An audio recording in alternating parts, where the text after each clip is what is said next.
Hi friends, it's Elizabeth Stone. Welcome to an invitation. Today I am inviting you to help me make some very easy appetizers that you can use for the holidays or any time of the year. We're going to be working with tuna. I'm going to teach you how to make 3 different really cool appetizers. You're going to love it.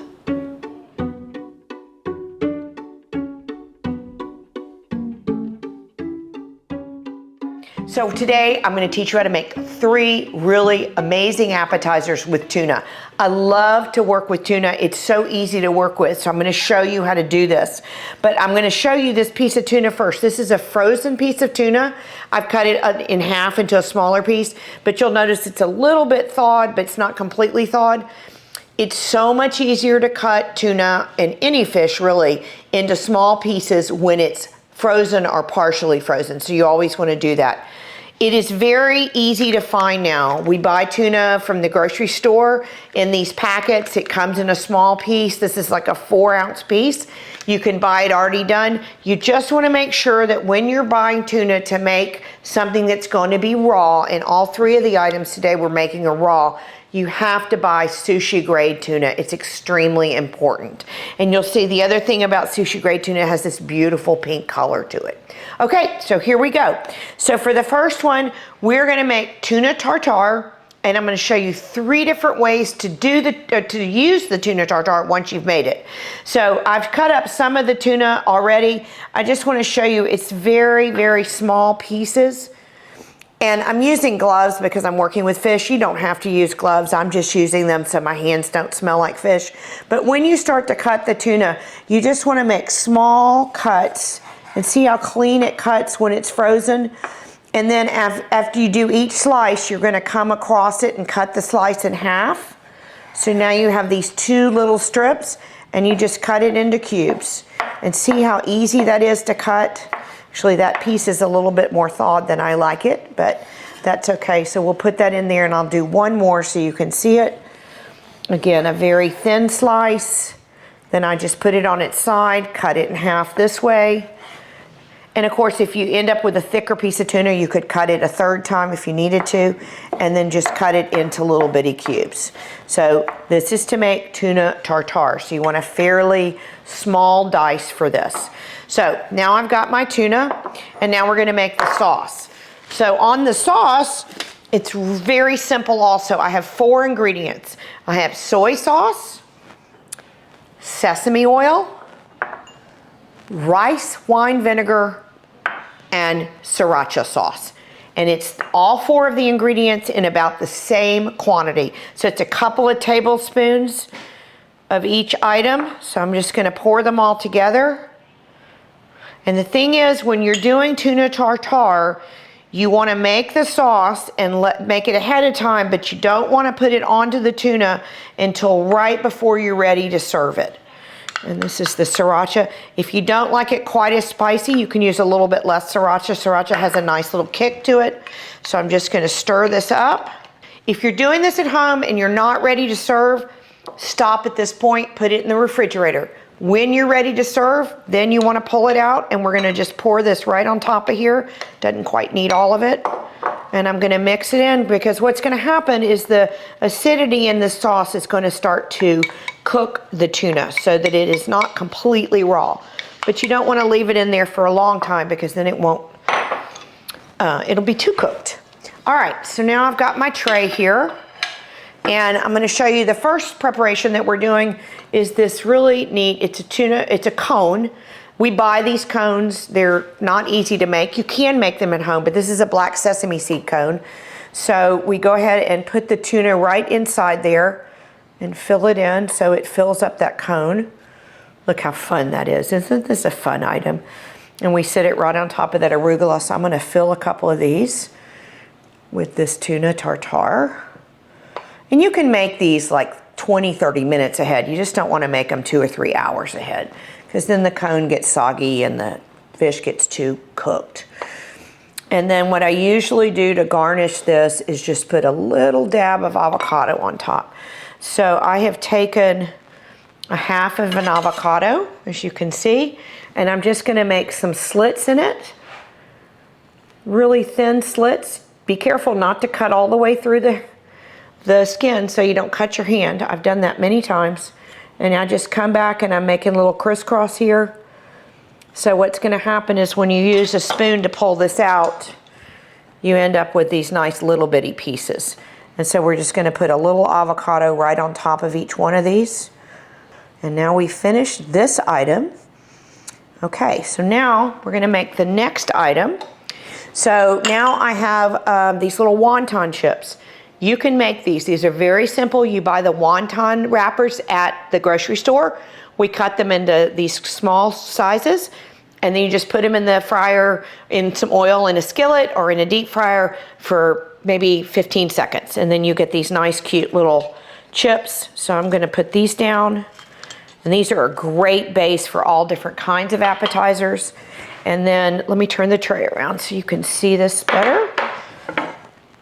And we're just gonna put a little of this same tuna tartare right on top of here. This is just a different way to serve it, and this might be easier for you at home since you may not wanna make the cones or go to the trouble to find them. And again, the same thing, I'm just gonna put just a touch of avocado right on top of it. And the avocado, because it's these little pieces that we cut, it just makes this nice little part. It's not too heavy. It's just a little piece to add a little flavor to it. And these are so yummy. People will eat these up. You are not gonna believe how people just love this. And then I'm just gonna put a little, I have some chives here. Just gonna put a little chives right on top to make it pretty. Look at that, isn't that gorgeous? Okay, and then the last one I'm gonna do is I have these really neat spoons. These are Asian ceramic spoons. And I love to do this. So if you're trying to do something that doesn't have a base to it, that you don't want to have a base, if you have gluten-free people, this is a great way to do this. So we're actually just gonna fill this little spoon with the tuna tartare. They get a little more when they have the spoon because there's no base. And they can eat it right out of the spoon, just like this. Boop, boop, boop. And look, we're all done. So we have completed our tuna tartare. There's 3 different variations for tuna tartare, all made very quick, very simple, and oh so yummy. Okay, now we're gonna make the second one. So this one is called tuna poke. A lot of people call it poke, but I'm here to tell you the proper pronunciation is poke. And that's probably my Texas accent, but it really is called poke. So poke is a variation of a tuna tartare, but this is with tuna.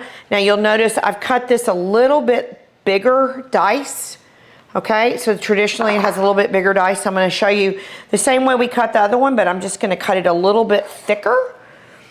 And then we're gonna cut this here, and you'll see I'm just gonna make the cubes a little bit larger because you want it to have a little more surface area, because we're gonna mix it with some fresh vegetables. So you can see, and again, this is about 4 ounces of tuna. This is enough for 1 person or 2 people. It depends on whatever else you're having with it. So what I've got to mix in with it is I have some cucumber that I've already cut into some small pieces, but I'm gonna dice them about the same size as the tuna. So we see like that, and then I'm just gonna go ahead and put that in there like this. And then we have some radishes. Again, they've just been sliced and cut into these small pieces. I'm gonna cut them one more time. This again is something you can cut all of this and prep all of this ahead of time and then make it at the last minute right before your guests get there. If you wanna serve this, I'm gonna do a little more radishes because I love radishes. I don't know if you guys like radishes, but they're one of my favorite vegetables to eat raw. They just got a really good flavor to them. And you know, now there's like 12, 15 different kinds of radishes you can buy, which is really fun.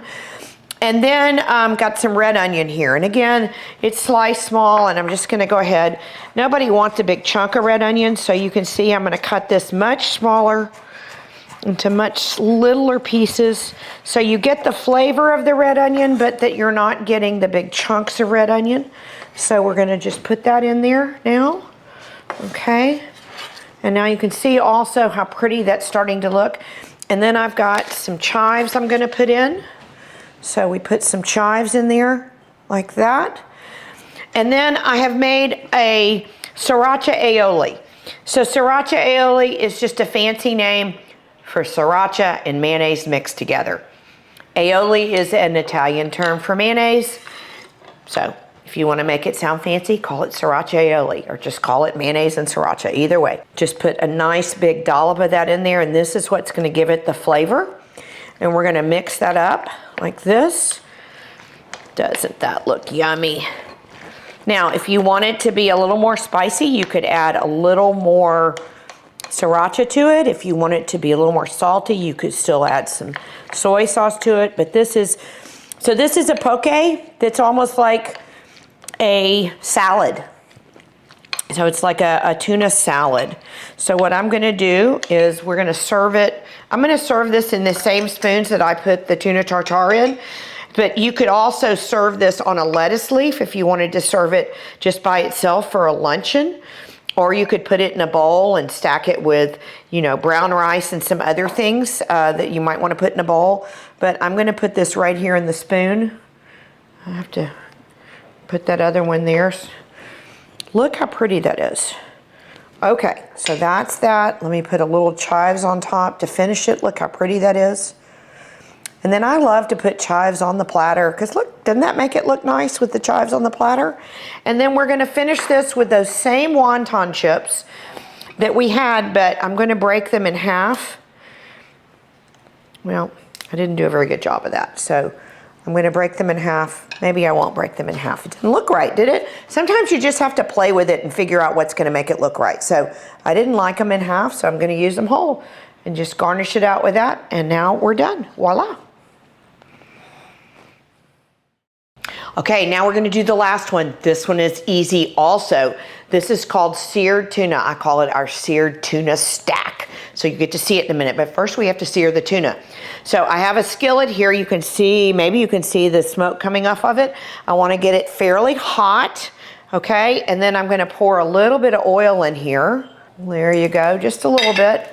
I'm going to move it around, kind of make sure it covers the pan. And then I've got our piece of tuna just like we had before. This one is a little bit more thawed. It doesn't matter, it can be thawed or not. And I'm gonna just do salt and pepper on it. So I've got a little bit of salt, a little bit of pepper. I'm gonna rub it in so it makes a nice crust. And we're just gonna do it on both sides. A little salt, a little pepper. And then the key about searing is you want to put it in the pan. The great thing about fish is you'll be able to see. I'm not trying to cook the fish. All I want is a nice crust on the outside. So I'm going to go right in and make sure this oil is spread out. Now, here we go. Oh, listen, you can hear the sear. So we're going to just let that sit about a minute to a minute and a half on each side.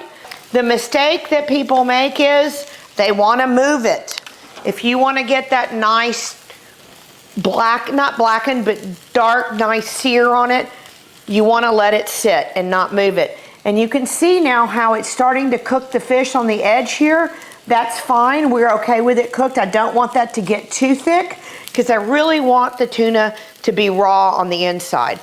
All right, it's been about 45 seconds, and see, I want to try it. I want to move it, but I know I need to let it sit another 10 or 15 seconds, so we're going to let it sit, and then I'm going to flip it, and we're going to hope that it has a nice color to it. All right, here we go. Let's see how we did. Oh, yeah, look at that. Okay, now it could be a little bit darker than that, so I could have had my pan just a little bit hotter, but it's still nice, and you can still see, again, you're getting the nice sear on it, but you got the rawness on the inside. So when we slice this and make our stack, we've got that gradation of color, which makes it really beautiful.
Friends, thank you so much for joining us today and helping me make these fabulous appetizers with tuna.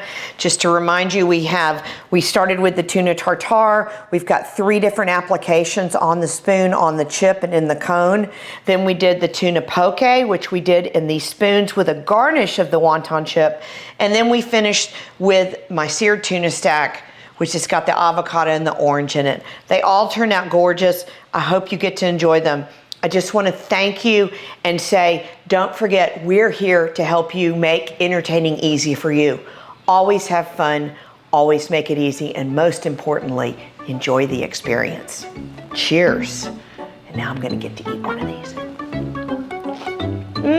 these.